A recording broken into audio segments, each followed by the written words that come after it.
Astagfirullah.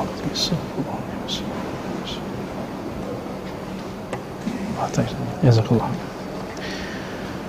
Assalamualaikum warahmatullahi wabarakatuh. Hamdan yuafi ni'amahu wa yukafi'u mazidah. Asyhadu an la ilaha illallah, asyhadu anna Muhammadan 'abduhu wa rasuluh. Allahumma shalli wa sallim wa barik ala nabiyyina Muhammad wa ala alihi wa ashabihi wa li baitihi wa dzurriyyatihi ajma'in wa ba'd. Baik, Bapak-bapak, saudara yang mungkin Allah, udah lama banget kayaknya, Pak. Terakhir Ramadan nih, Ramadan sebelumnya. Baik, mungkin kabar gembira kali dari Rasulullah ya. Jadi orang-orang, tentunya peraturan-peraturan yang ada, imunitas kolbunya itu naik. Awal-awal kita kena pandemi, mendengarkan banget malah. Sekarang karena pandemi, Allah ajarkan kita untuk beradaptasi, nikmati aja Pak. Akhirnya kajian jadi online. Siapa aja bisa melihat. Tapi semoga umat kita tidak salah mengkaji, tidak salah menonton, tidak salah berguru. Vandalisme yang terjadi di Tangerang kemarin, masih ingat? Itu karena sebab ngaji di YouTube juga.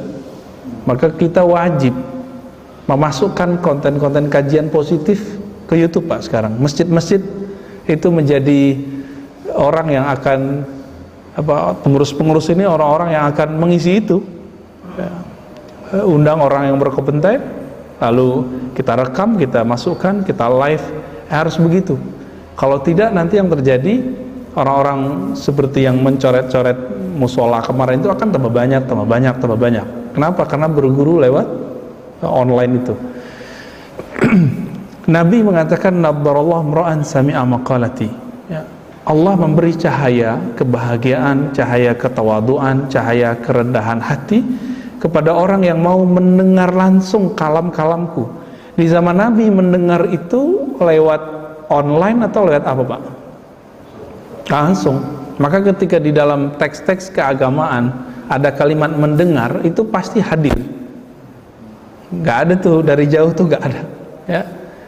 Sami'a maqalati. Nabi tidak berbicara mendengarkan da'i-da'iku, enggak. Nabi mengatakan mendengarkan maqalati, kalamku. Maka semenjak kita dengar hadis ini Pak, seharusnya setiap orang yang membawa ajaran Ahlus Sunnah dengerin aja gitu. Jadi jangan kemudian dikooptasi harus ustadz manhaj A, manhaj B. Nanti malah nggak dapat nadrahnya, nggak dapat cahaya dari Allah Subhanahu wa Ta'ala. Baik. Materi ini sebenarnya yang kedua kali karena teman-teman di sini request, dan memang ini kajian biasanya setiap kali pembukaan di satu tempat atau awal-awal saya ngaji satu tempat, ini kajiannya. Karena kajian ini nanti berkaitan dengan semua kajian saya ke depan, gitu. Kenapa? Nanti kita akan bahas aliran, kita akan bahas perbedaan orang, perbedaan pendapat. Kalau nggak mateng di sini, nanti orang yang beda sama kita anggap beda agama. Masih ingat 2019 beda coblosan, orang anggap itu beda iman loh, ya kan? Kita kena semua Pak. Udah berapa banyak kita yang left dari grup kan? Karena tengkar sama istrinya, cuma karena beda, ya nggak sapa-sapaan lagi sama family-nya di grup-grup family-nya. Kenapa? Karena ada kesalahan dalam memahami konsep ad-din, beragama. Din itu agama. Pemahaman kita terhadap din itu disebut beragama. Beda nggak agama dengan pemahaman kita terhadap agama? Jadi yang beragam itu beragamanya. Kalau agama satu, innad dina indallahil Islam. Agama di sisi Allah cuma Islam. Tapi pemahaman orang terhadap agama itu disebut beragama, itu yang berbeda. Nah, muncullah kemudian orang-orang yang menganggap pemahaman dia itulah satu-satunya mewarisi pemahaman Nabi. Nah, ini yang paling berbahaya. Akhirnya di luar dia tidak. Oleh karena itu kalau kita telusuri hadis ini, kita dapat di mana Pak? Bapak-bapak bisa lihat ya, hadis ini bisa kita lihat di hadis pertama di Sahih Muslim. Saya lama itu berpikir, kenapa Imam Muslim naruh ini di hadis pertama di bab iman. Jadi habis dia tulis pengantarnya, terus dia taruhlah hadis ini 1 halaman lebih. Diceritakan kronologis hadis ini dibacakan, disampaikan oleh Ibnu Umar. Apa kronologisnya? Jadi di daerah Irak lagi muncul gerakan namanya Qadariyah, aliran Qadariyah yang menolak takdir. Tapi orangnya cerdas-cerdas. Kalau sekarang ya liberal gitu lah ya. Kemudian orang-orang ini mempengaruhi banyak orang awam. Di antara orang awam itu ada yang kemudian sadar, kayaknya kita perlu ngaji ke sahabat Nabi deh. Mereka kemudian survei, nanya ke orang tua-tua, ada nggak sahabat Nabi yang masih hidup di Irak? Nggak ketemu. Mumpung haji, mereka kejar pergi haji. Datang ke Madinah, terus pergi ke Mekah. Sampai di Mekah, pas masuk masjid, kebetulan lagi ada Ibnu Umar di dalam masjid. Datanglah 2 orang. Kemudian 2 orang itu bertanya tentang ahwal keadaan di kampungnya. Ini menurut anda bagaimana wahai sahabat Rasulullah Abdullah ibn Umar? Apa masalah di kampung mereka? Orang-orang pinter, jago berdalil, tapi menolak takdir. Disebut kelompok Qadariyah. Kelompok Qadariyah ya. Tapi mereka sok pinter gitu. Yang nggak paham sepaham dengan mereka dianggap kemudian bodoh atau tidak pinter, tidak beragama. Apa jawaban Ibnu Umar? Kasih tahu kepada orang kampungmu itu, ana bari'um minhum. Saya terlepas daripada mereka. Maksudnya apa? Ajaran mereka tidak ada satupun yang berkaitan dengan ajaran Nabi SAW. Ya. Dan mereka juga terlepas dari ajaranku. Lalu dibacakan oleh Ibnu Umar kisah ayahnya kedatangan, lagi duduk-duduk begini, tiba-tiba ada seseorang yang datang, bajunya putih, rambutnya hitam, duduk di depan Nabi, tapi tidak ada satupun yang kenal dia. Bertanya tentang ad-din. Apa saja isi ad-din itu? Pertama, al-Islam. Apa itu Islam? Dijawablah dengan rukun Islam. Kita sudah hafal semua. Lalu yang kedua, iman. Dijawab dengan rukun iman. Kita juga hafal semua. Yang ketiga, ihsan. Ini masjid al-ihsan. Wah, canggih nih Pak. Ini masjid harus dapat bener nih ihsannya apa nih. Namanya sudah al-ihsan ya. Maka orang kalau cuma belajar al-Islam, al-Islam itu apa aja? Nanti kita coba lihat. Apa saja yang dipelajari dari Islam? Itu belajar fikih. Apa karakter fikih? Karakter fikih itu nanti mengetahui hukum ini apa. Kalau ulama itu hukum 5 Pak. Kalau ulama apa aja itu? Wajib, sunat. Sunat itu sebenarnya disebut mandub atau mustahab. Terus mubah, makruh, muharram atau mahzur. Nah, kita sebut haram hari ini. Orang-orang bisnis yang awam diajarkan Nabi sederhana, hukum 2 aja deh, halal haram. Halal haram. Yang nggak jelas namanya syubhat. Nah, yang syubhat inilah sisa dari yang tadi. Jadi antara yang boleh dan tidak boleh, siapa yang tahu itu? Nabi mengatakan la ya'lamuhu katsirun minan nas. Banyak orang nggak mengerti apa itu ya, antara halal dan haram. Banyak hal Pak, contoh sekarang kita e-commerce ya, Bitcoin, bank, itu dulu nggak dari masa Nabi. Ngeredit rumah kan, antum pada ngeredit rumah tuh ya, mengharamkan bank tapi terima gaji dari kantor, pakai duit dari bank. Kan kacau kalau kita mengharamkan bank.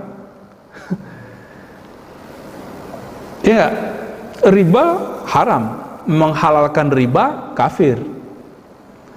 Tapi apakah semua transaksi yang bertambah itu adalah riba? Belum tentu. Contoh, saya beli rumah sekarang 1M, 5 tahun lagi berapa Pak? Naik nggak tuh? Nah, ya kena inflasi, duitnya kena inflasi. Maka pertambahan itu belum tentu bunga gitu maksudnya. Ini urusan orang fikih. Tapi jika orang belajar fikih tidak tepat caranya, nggak sesuai dengan metodenya, apa yang terjadi? Pemahaman dia terhadap al-Islam ini dianggap Islam itu sendiri. Fikih itu pemahaman, artinya al-Islam dari Allah. Pemahaman saya terhadap al-Islam itu belum tentu inti dari Islam itu sendiri. Oleh karena itu, karena Nabi SAW punya sahabat 124.000 yang berfatwa tidak banyak, jadi yang berani fatwa dari kalangan sahabat Nabi, ahli fikih nggak banyak. Ya, seorang tabi'in itu namanya Ibnu Abi Mulaikah, disebutkan di Sahih Bukhari, datang ke seorang sahabat Nabi bertanya, apa hukum persoalan A? Di masa Nabi nggak ada. Kata si sahabat, aduh aku nggak ahli, tanya ke yang samping gue lah, tuh ada tetangga tuh, dia sahabat Rasulullah tuh di kota Madinah nih. Muterlah sampai kemudian udah habis sahabat di kota Madinah, ditunjukin tuh sahabat di luar kota Madinah, dia jalanin, dia cari gurunya terus. Terakhir 119, kata si sahabat Nabi ini, datang aja tuh ke sahabat yang di kota Madinah. Ditanya, siapa yang di Madinah? Fulan. Apa kata si seorang ini? Saya sudah datang ke dia. Datang aja lagi, akhirnya dia datang. Pas datang lagi, jawabannya sama. Oh, datang cari ke sono. Jadi beliau ini lupa kalau ada orang yang nanya beberapa bulan yang lalu. Berapa lama dia nanya satu masalah? 3 bulan, Pak. Jadi di antara sahabat Nabi nggak langsung memvonis satu hukum. Kalau tidak ada di masa Rasulullah, mereka lebih banyak diam. Kenapa? Khawatir membuat-buat hal yang tidak ada. Jadi bid'ah itu tidak hanya menambah-nambahkan yang tidak ada menjadi ada, tapi mengklaim ada sesuatu yang tidak ada juga disebut bid'ah. Dia nggak haram, kita klaim haram, bid'ah juga, Pak. Dia nggak haram, kita bilang haram, bid'ah juga itu, karena nggak ada dalilnya. Nah, berdasarkan ini, sahabat Nabi juga kemudian terpecah menjadi banyak pemahaman, tapi pemahaman ini disebut pemahaman fikih. Dari pemahaman sahabat yang beragam itu, Umar beda faham dengan Abu Bakar, beda dengan Utsman, beda dengan radhiyallahu taala anhum ajma'in, beda nanti dengan Ibnu Abbas. Semua ilmu sahabat-sahabat itu nanti terkumpul di Ibnu Abbas dan Ibnu Mas'ud. Nanti hafalan mereka ada di Abu Hurairah. Qurannya mereka terkumpul di Zaid bin Thabit. Mereka hafal semua, tapi kemudian orang-orang ini jadi simbol. Turunlah dari mereka-mereka ini banyak ilmu. Bayangkan tadi 124.000 sahabat, terkumpullah ajarannya dalam fikih menjadi lebih dari 80 mazhab fikih. Yang kita kenal sekarang cuma 4, Pak. Hanafi, Maliki, Syafi'i, Hanbali. Ada satu lagi yang muncul Zahiri tapi udah hilang. Yang sisa cuma ini. Kenapa? Karena mazhab yang lain tidak tertulis. Dan saya mau kasih tahu Bapak Ibu yang melakukan Allah, semua mazhab ini muncul di masa salaf. Apa arti salaf? Salaf artinya orang terdahulu. Nah, sekarang kata salaf disempitkan maknanya oleh beberapa kajian-kajian, bahwa salaf itu hanya abad pertama, kedua, ketiga berdasarkan hadis Imam Bukhari. Padahal di Bukhari tidak disebut salaf. Di dalam Bukhari disebut kurun. Khairun nas qarni, tsumma alladhina yalunhum, tsumma alladhina yalunhum. Seharusnya disebut al-qarni gitu ya. Tapi enggak. Nabi enggak pernah mengatakan khairun nas as-salaf, enggak ada. Tapi ya sudahlah, kita terima saja istilah ini. Sebaik-baik manusia orang yang hidup di abadku, lalu abad kedua, lalu abad berikutnya. Berarti tiga abad. Oke? Ini disebut apa? Salaf. Terakhir Imam Hanbali yang paling bawah, Ahmad bin Hanbal, 241 Hijriah. Nah, yang pertama ini yang di atas disebut Imam Abu Hanifah, wafat 150 Hijriah. Semuanya masih dalam tahun sebelum 300. Syafi'i tahun berapa? 204. Ini sudah sering kita ulang-ulang ya. Imam Malik 179. Ini saya ulangi nih. Imam Abu Hanifah wafat tahun 150 Hijriah. Beliau wafat, lahir Imam Syafi'i. Beliau di mana? Di Kufah. Kufah itu dulu ibu kota terakhir Ali bin Abi Thalib sebelum wafat. Jadi beliau pindahkan ke Kufah. Jadi ibu kota dulu di Madinah dipindahkan oleh Ali bin Abi Thalib radhiyallahu taala anhu ke Kufah. Kufah itu di Irak, Pak. Kota tua itu. Itu kota politik, banyak fitnah dan macam-macam di sana. Makanya Husain, masih ingat cerita Husain? Husain itu digoda secara politik. Raja dangdut digoda oleh tokoh politik. Apa kata mereka? Bang Haji, kalau nggak Bang Haji siapa lagi yang akan ngurus negara ini? Kalimat yang sama dikasih tahu ke Sayyidina Husain. Tuan Husain, kalau bukan ente siapa lagi yang berhak? Hasan udah meninggal. Gitu. Hasan udah meninggal, ente dong yang maju. Kita di Kufah, pengikut Ali itu sudah siap berbaiat kepadamu, mengambil sumpah setia. Ya, lihatnya kekacauan di Irak. Ya, Ibnu Ziyad telah buat onar. Yazid naik tanpa persetujuan kami. Lama sudah. Akhirnya apa yang terjadi? Kacau, Pak. Chaos politik itu yang paling parah. Kedua kalinya setelah meninggalnya Utsman radhiyallahu taala anhu. Muncullah kemudian ya orang-orang yang merusak. Jadi hati-hati kalau antum nanti jadi ulama ya, tiba-tiba ada orang partai datang gitu ya. Kalau udah terkenal gitu, Pak, datang aja itu. Kita tidak pernah menganggap agama terpisah dari politik, tapi bagi kita politik bukan agama. Ya, sepakat ya?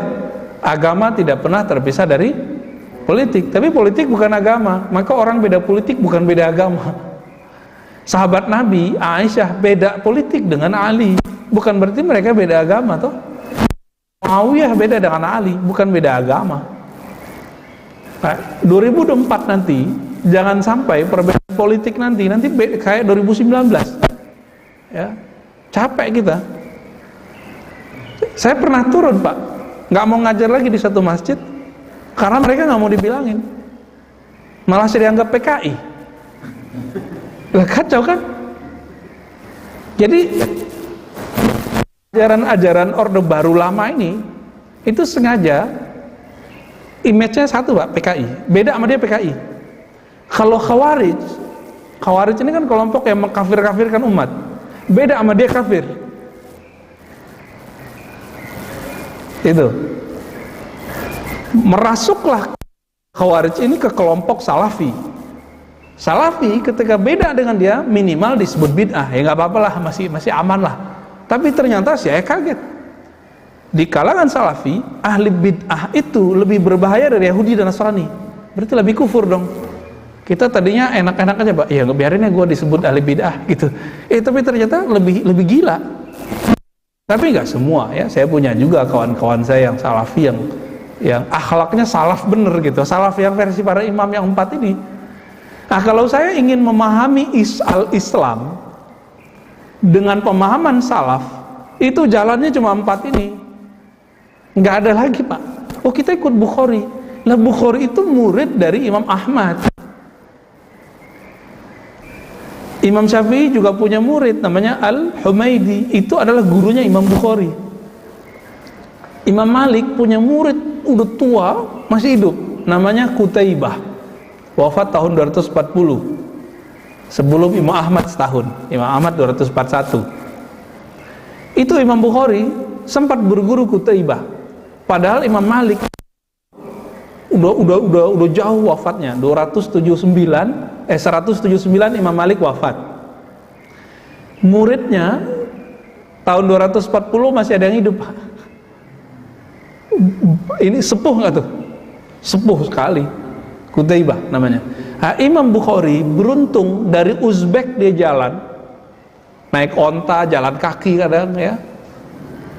Imam Bukhari tuh mencari guru namanya Qutaibah. Sekarang tiba-tiba ada orang mengklaim ikut Sahih Bukhari tapi nggak mau berguru. Kira-kira gimana tuh? Pengkhianat Bukhari atau pengikut Bukhari? Saya berkali-kali mengatakan di beberapa daurah hadis kita di luar, Imam Bukhari itu berguru dan jumlah gurunya 1.700. Maka kalau ingin ikut manhaj salaf Imam Bukhari, wajib berguru banyak. Kira-kira begitu, Pak. Saya mau tanya, antum gurunya udah berapa nih? Ya, online sih banyak gitu ya. Berguru itu bukan online yang begitu. Berguru itu ya berhadap-hadapan. Ya seperti inilah kita. Beda lah Pak, ngaji lewat YouTube itu, walaupun gede TV kita di rumah, dengan ketemu langsung energinya beda. Karena seorang ulama atau pengajar, mu'alim, guru, dia punya sir, punya rahasia antara dia dan Allah. Sir itu yang kalau kita ketemu kita dapat, Pak. Yang nggak ketemu kalau lewat online itu nggak ketemu. Kecuali sudah ada rasa cinta ke beliau, online pun nanti akan dapat. Gitu. Jadi kalau ingin mengikuti pemahaman salaf gimana? Dia harus bermazhab. Tapi sekarang nama salaf dibajak, bahwa salaf tidak bermazhab. Berarti pemalsuan dong. Ulama salafus soleh mazhabnya 80-an. Ya, kalau dihitung semua lebih dari 1000-an, kalau dihitung semua generasi. Tapi yang mapan itu 80-an. Dari 80 itu seleksi alam, sisa cuma 4, Pak. Sempat bayangkan. Jadi klaim-klaim ilmiah sekarang silakan dibuktikan.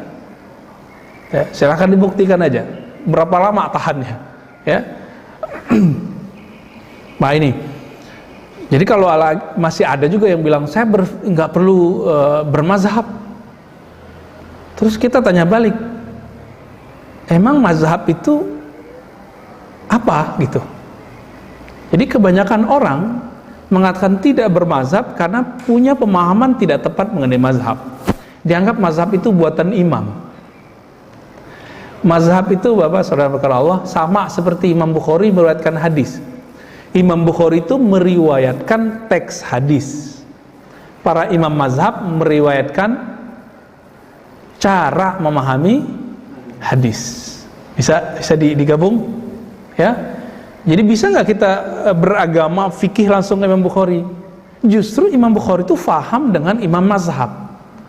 Jadi kalau kita serius nih ikut Imam Bukhari, imam sunnah, gelar beliau Amirul Mukminin fil hadis.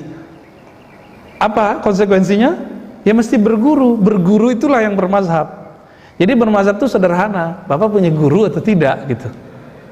Gurunya terhubung nggak kepada ulama-ulama yang 4 ini? Itu baru disebut bermazhab. Jadi sederhana nggak? Antum ada yang mengamalkan sunnah jingkrang, ya? Itu masuk ke bab mana? Fikih atau akidah? Fikih.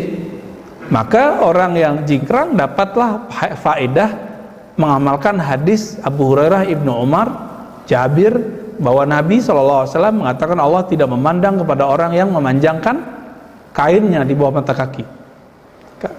Kain kalimatnya di situ. Kain ya baik celana ataupun sarung atau apapun itu. Tapi orang-orang yang kayak apa MC kita, antum juga ya.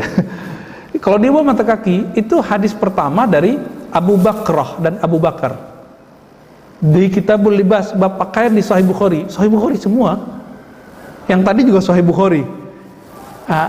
Maka perbedaan penampilan ini bukan perbedaan iman, ini perbedaan libas, penampilan yang diatur oleh fikih, bahwa di fikih selama tidak sombong boleh. Gitu. Sederhana toh? Jadi nggak ada masalah sebenarnya. Ini penting lagi nih. Setiap tahun baru ada orang main petasan, trompet. Itu masuk ke bagian mana? Wilayah fikih atau wilayah iman? Fikih. Tapi sekarang banner-banner atau tulisan-tulisan yang masuk ke WA kita memasukkan persoalan tahun baru ke bab akidah. Akhirnya orang yang merayakan tahun baru muncullah menganut 3 agama sekaligus.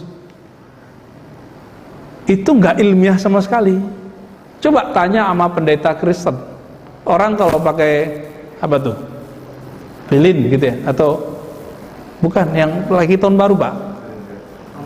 Ya, trompet Yahudi gitu kan? Bener ya? Apa? Majusi, apalagi enggak, itu enggak ada kaitannya dengan agama manapun. Walaupun kemudian dicocok logikan, itu semua termasuk kepada adah, tradisi. Tapi tradisinya buruk gitu. Disebut urfun fasid. Tradisi yang tidak baik.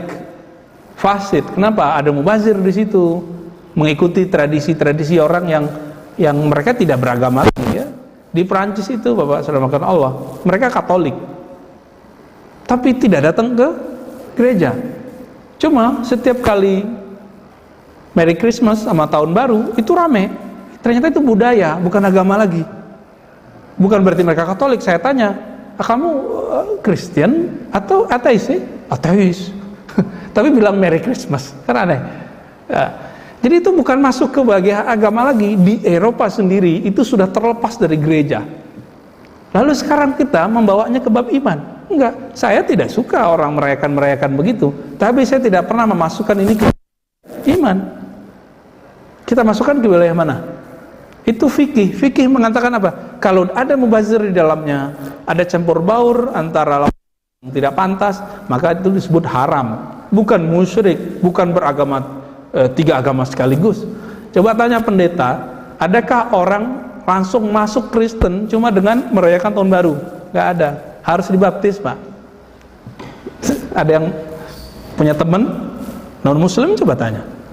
Yahudi, bisa nggak dengan main trompet kita kemudian jadi Yahudi? Atau main genderang jadi Yahudi? Orang Yahudi itu agama suku, agama bangsa. Terus gimana? Kalau Bapak bukan keturunan Yahudi, nggak bisa beragama Yahudi.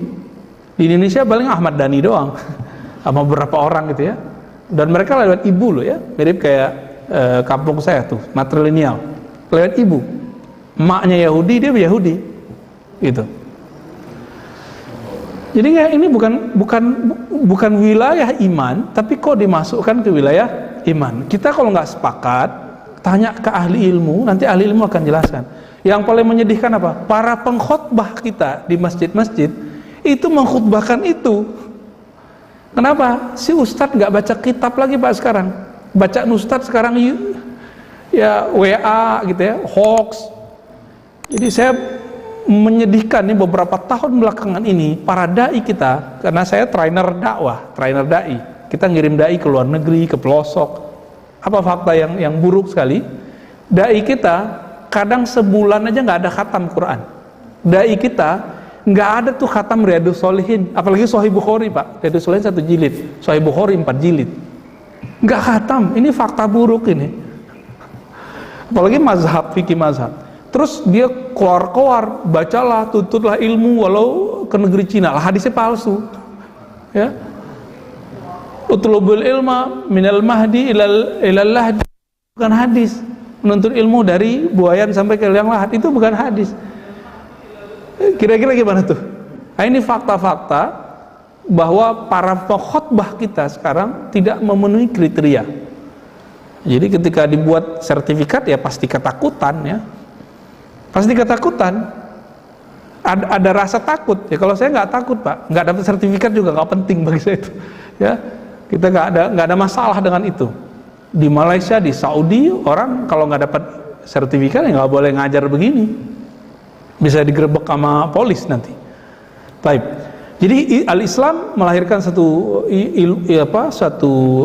wilayah ilmu yang berkaitan dengan hukum zahir. Itulah yang disebut fikih, melahirkan mazhab, urusannya halal haram. Nah, sekarang jadi tren sunnah bid'ah. Jadi kalau matang di sini, kita akan hati-hati mengatakan ini halal, haram, sunnah ataupun bid'ah. Ya, harapan saya setelah ini teman-teman, antum semua coba hati-hati ngomong ini sunnah, ini bid'ah. Masih lanjut? Baik. Ini beberapa mazhab yang lain ya. Ada 80 mazhab. Saya tulis di sini. Baik. Next ada al-iman.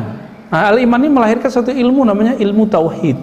Apa arti tauhid? Dari kata wahada yuwahidu tauhidan. Mengesahkan Allah. Ini silakan slide-nya nanti dibagi ke teman-teman ya, ke jamaah. Ini semua yang saya tulis silakan antum ambil aja. Kalau ada buku pun biasanya saya nggak jual, saya serahkan aja ke orang, nanti kita bagi-bagikan biasanya. Kecuali ada orang yang nyetak sendiri, kita izinkan dia bayar ongkos cetaknya lah. Imam kita seperti Imam Muslim itu memasukkan hadis ini di hadis pertama. Kenapa?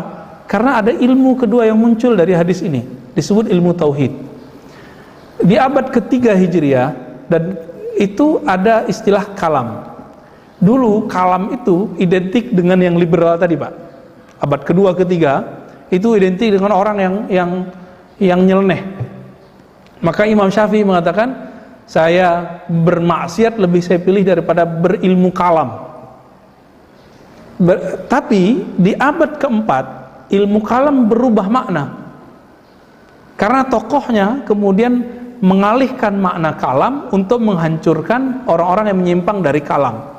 Muncullah tokoh Tohawi, Maturidi, Asy'ari, dalam ilmu kolbu misalnya Imam Junaid ya, Imam Ruwaim, macam-macam itu muncul. Mereka kemudian karena di tangan mereka ilmu kalam itu berubah makna menjadi positif. Jadi per masa ilmu itu berubah istilah dan berubah makna. Nah, sekarang teman-teman saya mengharamkan ilmu kalam masih pakai definisi abad kedua Hijriah, bukan pakai definisi abad ke-4 Hijriah. Masih ingat waktu kecil belajar sifat 20? Allah wujud, qidam, baqa, mukhalafatuhu lil hawadithi. Nah, ini sekarang mau dihancurkan Pak, akidah ini oleh sekelompok orang. Dianggap itu ajaran sesat. Kenapa? Karena ajaran itu dibawa oleh ulama kita dari generasi ke generasi, dan itu semua diajarkan di Masjidil Haram. Di abad ke-4 Hijriah ada namanya Abu Zar al-Harawi. Itu murid dari muridnya Imam Bukhari. Imam Bukhari punya murid namanya Al-Firabri, lalu punya murid Ibnu Hamawai. Ibnu Hamawai ini punya kawan, punya murid, punya teman namanya Abu Zar al-Harawi. Ahli hadis ngajar di Mekah beberapa lama. Karena dia ngajar di Mekah, menyebarlah akidah Ahlussunnah Asy'ariyah itu Asy'ari sifat 20 sampai ke semua negeri, termasuk negeri kita. Namanya Abu Zar al-Harawi, dan dia pakar Sahih Bukhari. Itu sebabnya dari masa ke masa pemegang otoritas Sahih Bukhari, ilmu hadis, pasti Asy'ariyah. Tapi sekarang muncul gerakan ini ingin membid'ahkan Asy'ari. Sekarang ustadz-ustadz muda seperti saya itu berani ngomong di YouTube, di TV channel mereka, Asy'ariyah sesat gitu. Berani Pak ngomong begitu sekarang. Dia lupa bapaknya Asy'ariyah. Dulu yang mengislamkan negeri ini Asy'ariyah semua. Mekah sampai tahun 80-an yang ngajar di Masjidil Haram masih banyak yang Asy'ariyah. Setelah mereka kemudian buat scholarship ya, kemudian ketemu tahun 70-an itu mereka ketemu tambang minyak.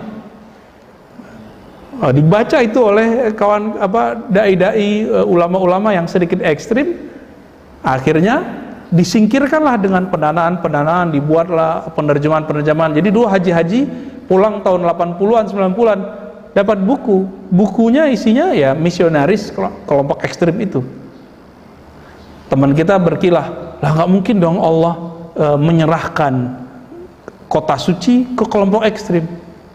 Ya kita tanya, kamu taunya tahun berapa kelompok ini menguasai Mekah? Secara politik 1924, tapi secara total itu tahun 80-an Pak. Ditandai dengan meninggalnya Said Muhammad Al-Alwi Al-Maliki. Ya. Itu Ustadz Adi, masih ingat? Ustadz Adi dia anggap sesat oleh kelompok yang ekstrim ini karena beliau menukil Said Muhammad Al-Alwi Al-Maliki dalam kajiannya. Langsung keluar tuh ya, si Fulan mengatakan Adi Hidayat mengutip berhala Mekah namanya Said Muhammad. Ulama Mekah udah turun menurun di sana, pengajar di Masjidil Haram diangkat sebagai berhala, bayangan Pak. Begitu. Jadi mereka ini meletakkan perbedaan kecil di bab akidah. Ini bahayanya. Maka kita harus gerilya pelan-pelan. Saya sangat mendukung bahwa Bapak sudah mulai melek sosmed ya, masukkan kajian-kajian kita yang moderat, yang sesuai dengan akidah Ahlussunnah, bermanhaj yang wasati, moderat, itu ke dalam kajian-kajian yang bisa dijangkau oleh orang-orang dari rumahnya, gitu. Ya susah-susah dikit nggak apa-apa lah, repot-repot dikit, mereka repot-repot kan dari tadi ngetes.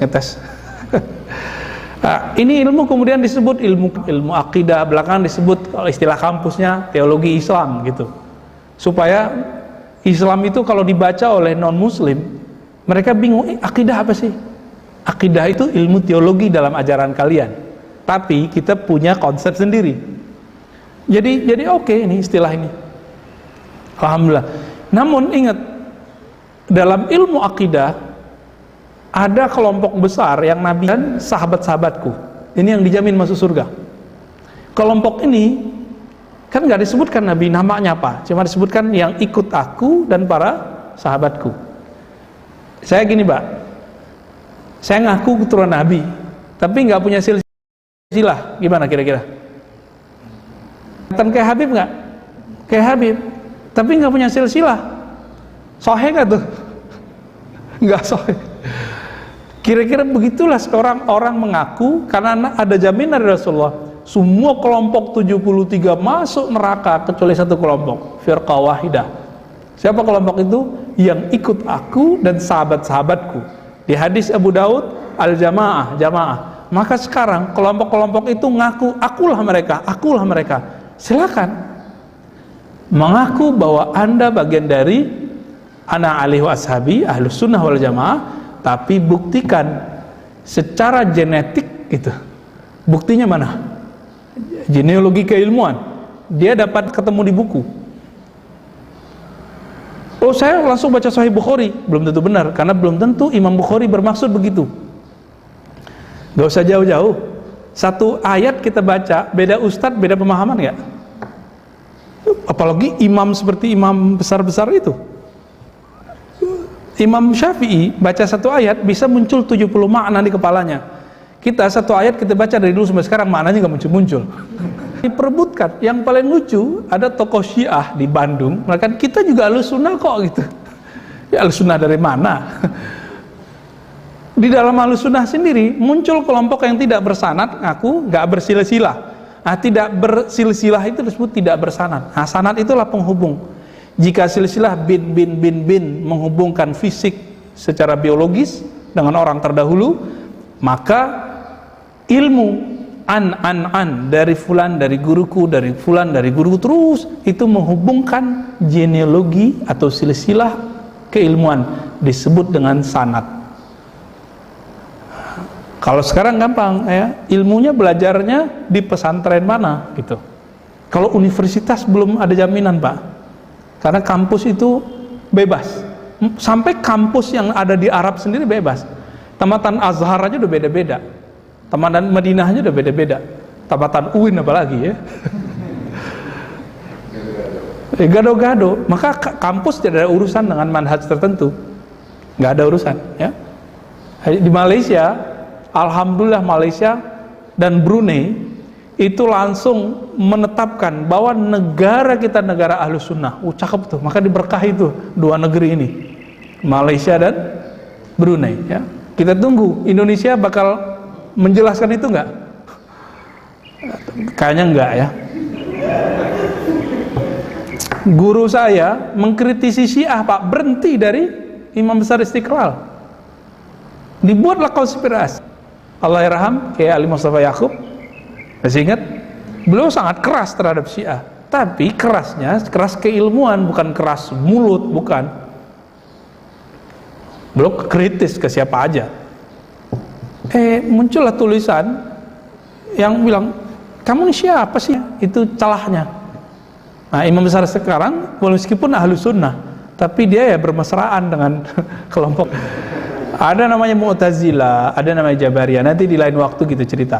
Namun sekarang kita sedang berjuang untuk mempertahankan Ahlus Sunnah yang bersanad, yang bersilsilah, sehingga nyambung kepada ulama-ulama salafus soleh, bukan ngaku-ngaku salafus soleh gitu. Ini yang mau kita targetkan sebenarnya. Dan saya berdoa semoga masjid ini menjadi salah satu mercusuarnya ya. Nah, ini tergantung mengurusnya nanti. Ya, ya kita kalau bahasa ya santunnya berbeda ya. Syiah berbeda dengan Ahlus Sunnah, itu bahasa santunnya. Kalau bahasa ke jamaah awam, biar clear, Syiah menyimpang dari ajaran Ahlus Sunnah. Kita nggak bilang mereka kafir dari Ahlus Sunnah, namanya Imamiyah, Isna Asyariyah, kelompok Imam 12. Ada Syiah yang sudah keluar dari Islam, namanya Ghulat, kelompok yang ekstrim. Jadi di Syiah juga ada ekstrim. Orang Syiah sendiri mengkafirkan itu. Jadi kita nggak usah mengkafir-kafirkan mereka, mereka aja sendiri. Ada kelompok Khawarij.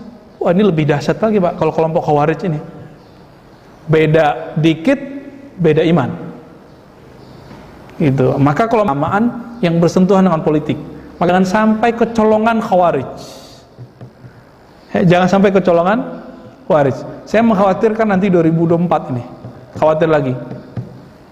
Kalau ya kita gerilya ya dari sekarang untuk mempertahankan agar mereka tetap Ahlus Sunnah. Tapi kalau nggak mau ya, wallahu alam ya. Bagian akhir ini yang paling inti, ihsan, karena ini Masjid Al-Ihsan. Ihsan itu secara harfiah artinya berbuat baik, memperbaiki atau menyempurnakan kebaikan. Itu namanya ihsan. Kita udah sholat, tapi belum terasa nikmat, berarti belum ihsan. Ihsan itu dapat menikmati sholat. Kita sudah zikir, tapi belum terasa lezatnya, belum connect, belum seirama kolbu dengan pikiran.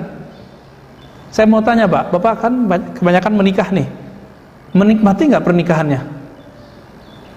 Ya, yang belum menikah, urus sendiri deh. Ketika kita menikah, tidak nyaman, bentrok terus, nggak sesuai antara kita dan pasangan, apa yang terjadi? Cekcok nggak? Kita jarang betah, Pak. Pulang tuh kayaknya malas.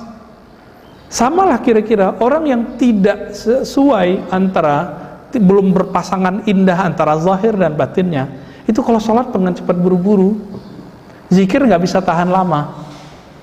Itu akibatnya. Nah, ihsan ini juga boleh disebut bab cinta. Kalau tadi fikih zahir, akidah akal, maka ihsan qalbu. Coba, kalau kita belajar, coba dari tadi saya ngomong Ahlus Sunnah, Ahlus Sunnah, Ahlus Sunnah. Kenapa ada ulama tapi mafia fatwa? Ada nggak? Ada. Baik. Kenapa? Karena nggak punya ihsan. Ihsan inilah yang menghubungkan seseorang dengan Allah Subhanahu wa taala. Nabi 13 tahun di Mekah, itu urusan ihsan sebenarnya. Tauhid ma ihsan. Maka sahabat-sahabatnya tahan banting ketika kalbunya, lisannya akan teguh mengatakan kebenaran, akidah yang benar, tapi belum santun dalam berakidah. Udah sholat, udah ngaji, tapi kok setiap kali ngaji malah bentrok sama keluarga. Banyak nggak begitu? Jadi kita punya sahabat di daerah Jakarta Selatan, ini kan dekat nih, ini masuk Depok Pak ya? Ya sama berarti, saya kan udah pindah ke Pengasinan Pak. Makin memusuhi keluarga ya? Itu pertanyaan dia. Kok orang ketika belajar agama menjadi benci ya sama keluarganya? Gitu. Nah, ini fakta bahwa belajar ihsan udah jadi wajib. Ihsan ini melahirkan suatu tradisi sahabat namanya zuhud, lalu muncullah suatu ilmu yang namanya diperdebatkan. Sekarang, kalau dulu enggak. Ahlus Sunnah, ulama Al-Azhar di Yaman, ya, di Suriah, kalau dulu di tasawuf modern. Tapi muncul kemudian orang-orang aneh berpakaian sufi, tapi mereka bukan sufi, sehingga ada keprihatinan atau ada kesalahpahaman. Oh ini ya sufi ya. Jadi ada orang yang ngajar tasawuf tapi nggak sholat misalnya, ngajar tasawuf tapi ada yang nanya, tapi yang nanya kayaknya dari Indonesia. Ustadz, itu sufi kok tambah aneh ya? Saya nanya, anehnya apa mas? Barangkali itu orang nyamar jadi sufi. Sufi itu ya semua ajaran Nabi yang berkaitan dengan ilmu qalbu akhlak. Saya kan ditegur oleh teman saya. Ente kok berani nyebut kitab ini kitab tasawuf, nggak takut ditinggalin jamaah, nggak takut nanti disesatkan oleh kelompok fulan? Ya saya mikir, kalau kita lihat jalur ulama salafus soleh, mereka bertasawuf. Jadi istilah tasawuf sudah matang di abad ketiga. Siapa itu? Imam Junaid, Imam Abu Yazid Al-Bustami, Imam Saris Sakti, itu semua imam salafus soleh, ya. Makanya Imam Tirmizi, gurunya Imam Bukhari, itu meletakkan satu bab mengenai ilmu hati dalam Sahih Bukhari, ya, disebut Raqaiq atau bab zuhud, kitab zuhud, itu di Tirmizi ada. Itu sudah matang Pak ilmu ini. Cuma karena ada orang berpakaian tasawuf tapi ngomong aneh dalam tasawuf, tidak dipahami oleh kelompok lain, dianggaplah sufi itu aneh, gitu. Atau dia terlihat tidak mengamalkan syariat, dianggaplah itu sufi, padahal itu bukan sufi. Ini contoh aja Pak. Bapak tahu orang kampung saya kan, orang Padang, image-nya apa? Pelit. Karena yang kelihatan di Tanah Abang, ya 500 dihitung sama dia gitu. Kan memang begitu. Saya tanya, emang begitu orang Padang pelit? Enggak kan? Kalau orang Jawa image-nya apa? Pemalu. Ya, nusuk dari orang Sunda image-nya apa? Itu image yang ada di sini, dan itu tidak benar gitu. Sama, kita kalau kedengaran sufi, yang kebayang di pikiran itu yang nggak benar itu. Maka wajib fas'alu ahla dzikri, ya, bertanya ke ahlinya, atau fatabayyanu, bertabayunlah. Muncul lagi istilah namanya fiqhul batin, muncul lagi istilah ilmu akhlak, ilmu qalbu, macam-macam. Itu karena menjaga hati awam sebenarnya. Saya setiap kali menyampaikan ini, itu usmah ya, ntar kita lihat aja gitu begitu. Kalau jamaah bubar, ya aneh, gak usah datang lagi. Kenapa bubar? Karena selama ini tasawuf image-nya tidak baik. Kira-kira seperti itu Pak. Cuma sahabat-sahabat yang dekat kepada Rasulullah, sahabat itu sholatnya khusyuk nggak? Khusyuk itu ketika antum belajar fikih halal haram sunnah bid'ah, dapat nggak? Nggak dapat. Bahkan ustadz sendiri, pengajar ilmu zahir itu nggak khusyuk, sehingga mengalihkan makna khusyuk menjadi makna yang antum nanti kesusahan. Apa itu khusyuk? Memahami apa yang dibaca. Kan repot Pak, nanti harus belajar bahasa Arab antum itu. Nanti kalau sholat nerjemah, Bismillahirrahmanirrahim, dengan nama Allah, alhamdulillahirabbil alamin, segala puji. Jadi nerjemah, dan itu sholat yang melelahkan. Kemudian ingin memahami Al-Quran. Sampai sekarang udah 20 tahun teman kita masih belajar man ana, mas muka, man anta. Itu gerakan sholat diajarkan ke sahabat. Maka khusyuk juga Nabi ajarkan ke sahabat. Siapa yang mewarisi ilmu itu sekarang? Rohanian Nabi. Jangan dipisah-pisah. Dikotomi ini bermunculan ketika orang-orang penjajah masuk ke tanah Arab, termasuk baca aja buku-buku SKI dulu ya, sejarah kebudayaan Islam, muncul begitu. Tapi Bapak coba lihat, semua pejuang di negeri kita semuanya sufi, mulai dari Hamzah Fansuri ya, sampai Pangeran Diponegoro, sampai kepada Bung Hatta, termasuk Bung Karno itu terakhir seorang aktivis, tapi dia sufi, dia pengamal tarekat Syaziliyah. Apa kata Soekarno? Cerminku adalah Cokroaminoto. Waktu dia ke Bengkulu, dia belajar ke orang Muhammadiyah. Tergabunglah ya manajemen keagamaan Muhammadiyah dengan kebeningan kolbu para sufi pada Soekarno. Bung Hatta itu kampungnya dekat saya. Ayahnya pengamal tarekat Naqsyabandiyah. Makanya pembawaannya tenang aja. Nggak cocok sama Soekarno, dia biar saya mundur ya, Soekarno aja dia yang maju. Tenang Pak bawaannya. Pernah nggak dengar Bung Hatta cekcok kemudian mengeluarkan kata-kata kotor dengan Soekarno? Nggak pernah Pak. Kenapa? Kata anaknya terakhir menceritakan bahwa ayahandaku suka malam hari muter alat zikir, berzikir malam-malam, matanya dipejam. Ya, kita sudah tahu itu tradisi orang-orang kakek-kakek beliau di sana. Jadi pendiri negara ini nggak lepas dari itu.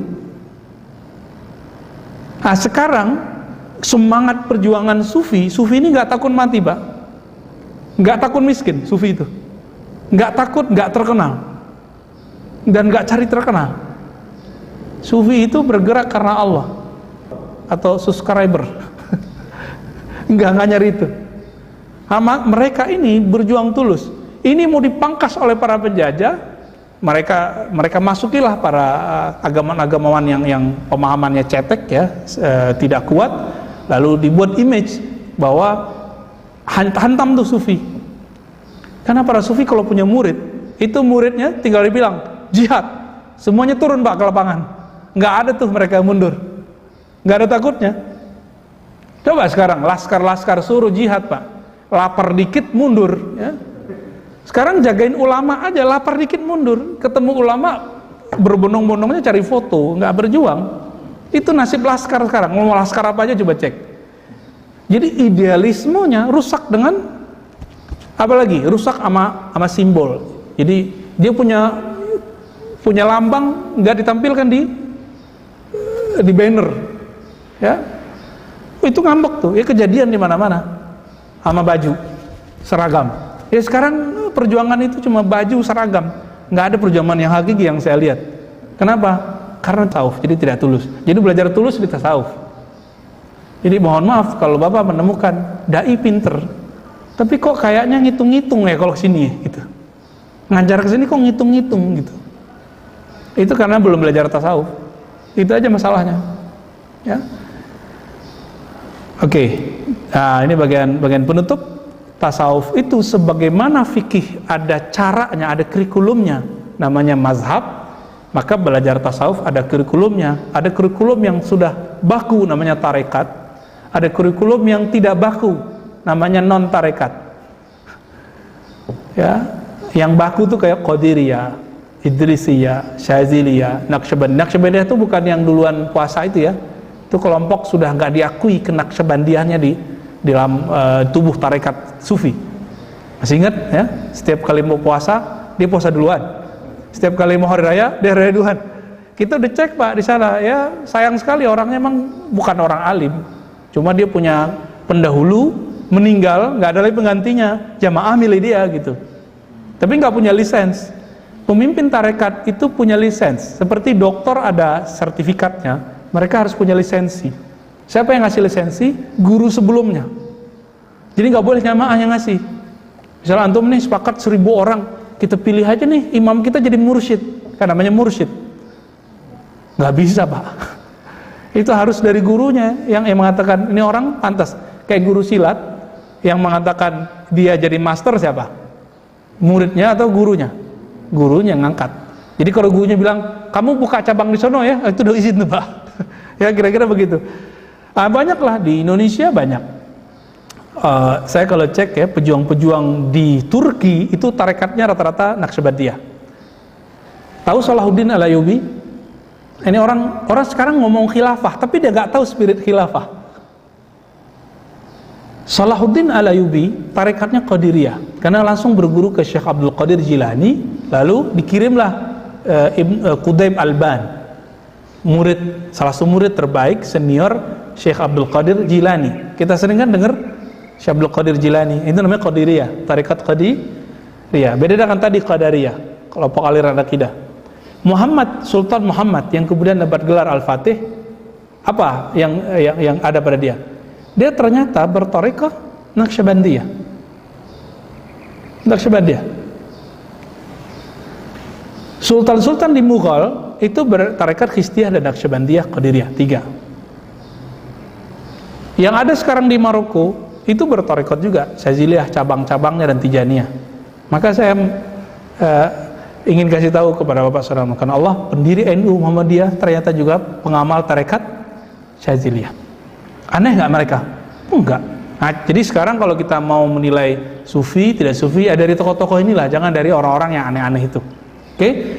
Nah, kalau yang non tarekat ini kurikulumnya acak. Kelompok training spiritual, ya, training sholat khusyuk, tazkiyatun nafs salafi, itu masuk ke sana. ISQ dulu rame 165, sekarang nggak jelas ya, karena masalah bisnis kayaknya. Majelis zikir, majelis salawat ini tidak terkurikulum dengan baik. Tapi kalau majelis salawat rata-rata terhubung ke tarekat namanya Alawiyah. Habaib itu tapi pengajarnya. Yang keren itu bukan kurikulum sekolah, tapi yang hebat itu masternya. Maka nggak ada namanya bela diri lebih hebat dari bela diri yang lain. Yang ada masternya lebih hebat dari yang lain. Begitu juga dalam ilmu ini. Tidak ada namanya tarekat ini lebih hebat dari tarekat yang lain. Sebagaimana tidak ada mazhab lebih hebat dari mazhab yang lain. Yang ada adalah ulamanya yang lebih mahir daripada yang lain. Nah, saya berharap Bapak ini harus mulai dijadikan kurikulum kita belajar di sini. Jadi kalau mau buat pengajian, harus 3 unsur ini muncul. Kajian al-Islam, fikih, maka harus ada ustadz yang pakar fikih di sini. Bapak kalau banyak nanya fikih, coba timnya Ustadz Sarwat. Ahmad Sarwat punya rumah fikih, coba tanya ke mereka. Mereka punya tim yang banyak. Ya, undang aja Pak ke sini. Kalau ingin belasan, ya, kalau tasawuf harus kepada mursyidnya, jangan ke dosen akademisi. Ya, kalau dia bukan praktisi nggak ada hasilnya. Nah, kira-kira seperti itu. Silakan nanti dipraktekkan dalam kurikulum pengajian di sini.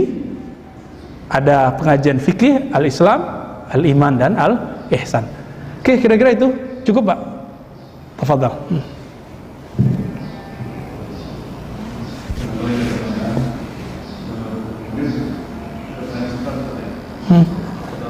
Tantangan kita berdakwah di lingkungan sekitar kita banyak. Bagaimana mengajak orang-orang muslim ketika berdoa di masjid, berdoa di sholat, itu tantangan sampai ke pemisahan orang lain. Untuk sampai ke sana kita kan harus ihsan. Ya, betul. Belajar ilmu tauhidnya, mempraktikkan dalam kehidupan sehari. Nah, pertanyaannya adalah bagaimana kunci menjadi seorang yang ihsan atau menuju ke sana, misalnya tawadu atau dan lain-lain. Ya. Cara ihsan sama dengan fikih. Kita belajar sholat, ada guru ngaji nggak? Ngajarin sholat. Belajar Quran, ada guru ngaji Quran. Tertulis so barangnya Pak. Bendanya ada, contohnya ada. Belajar hadis ke ahli hadis yang sudah ada hadis itu tertulis. Ilmu kolbu, kitabnya juga tertulis. Tapi prakteknya semuanya nggak kelihatan Pak, ada di kolbu. Belajar rendah hati, kelihatan nggak di badan? Kalau belajar sholat, kelihatan gerakannya. Maka wajib punya guru pembimbing rohani. Gitu. Sahabat Nabi dulu langsung berguru ke Nabi. Generasi tabiin berguru ke sahabat. Begitulah terus sampai sekarang, sampai kiamat. Maka Ibnu Mubarak mengatakan al-isnad minad-din, berguru bagian dari agama, bersanad. Jadi caranya cuma berguru. Nah, oleh karena itu Imam Sya'rani dan Imam kata mengungkapkan satu kalimat, man la yara muflihan la yaflih abadan. Yang enggak pernah melihat orang sukses, enggak akan pernah sukses. Yang tidak berguru ke orang khusyuk, enggak akan pernah khusyuk. Yang tidak berguru kepada ahli fikih, enggak akan pernah jadi mengerti fikih.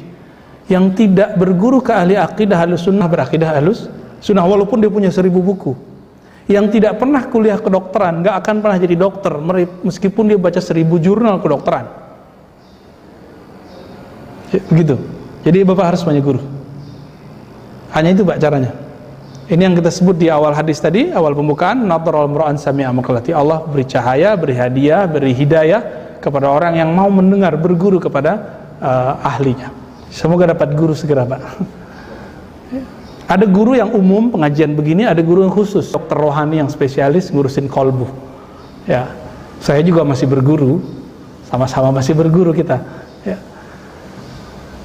Baik, cukup? Bagaimana? Tafadhal. Assalamualaikum Ustaz. Saya sering mendengar bahwa pemahaman agama yang adalah pemahaman salaf. Ulama salaf yang dimaksud. Ya, salaf yang dimaksud oleh salafi adalah Ibnu Taimiyah. Tapi Ibnu Taimiyah bukan salaf. Ibnu Taimiyah lahir di tahun 600-an, lalu wafatnya tahun. Salah satu orang yang pernah mengaji hadis ke Imam Ahmad itu yang mensifatkan Allah dengan sifat benda. Apa itu sifat benda? Benda itu bergerak diam, menempati ruang. Maka Utsman bin Sa'id Darimi mengeluarkan 2 kitab. 2 kitab itu menjadi rujukan utama Ibnu Taimiyah dan berwasiat agar pengikutnya memakai 2 kitab itu. Itulah kelompok inilah yang disebut oleh salaf oleh Ibnu Taimiyah, dan inilah yang dimaksud salaf oleh salafi sekarang.